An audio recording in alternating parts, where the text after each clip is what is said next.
I had been in the driveway installation business for over a decade, but nothing prepared me for Mrs. Langford. She called one crisp November morning, her voice dripping with entitlement. "I want a heated driveway," she said, as if the world owed her warmth. "And I don't plan on paying a cent." I laughed nervously, thinking it was a joke. It wasn't. She was serious. I explained the costs, cables, labor, concrete work, permits. It would easily hit six figures. She waved me off, insisting, "Just make it happen. Consider it a gift for me." I shook my head. "I can't do that. That's insane." But Mrs. Langford wouldn't take no for an answer. She threatened to leave terrible reviews, tell the neighborhood association, even call city inspectors.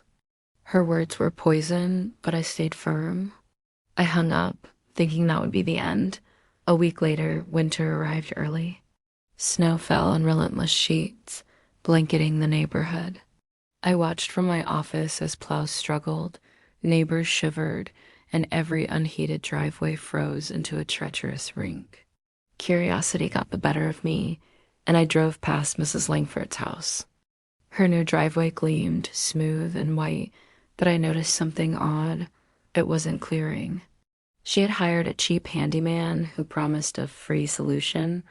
The cables were installed incorrectly, tangled like spaghetti beneath the concrete. By nightfall, the system shorted, sparks flew, and the entire driveway iced over. Mrs. Langford stepped out, slipping immediately, arms flailing, landing hard on her backside. I couldn't help but smirk as she fumbled in the snow, screaming for help. Her expensive ice-free fantasy had turned into a frozen nightmare. Neighbors peeked through frosty windows, laughing quietly at her misfortune. By morning, the city inspector arrived, citing electrical violations and shoddy work. Mrs. Langford was forced to pay a real contractor my competitors 10 times what I would have charged. From my warm office, I poured myself coffee, savoring the poetic justice.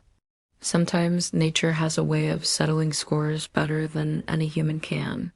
Greed, it seems, melts under pressure, both literal and metaphorical.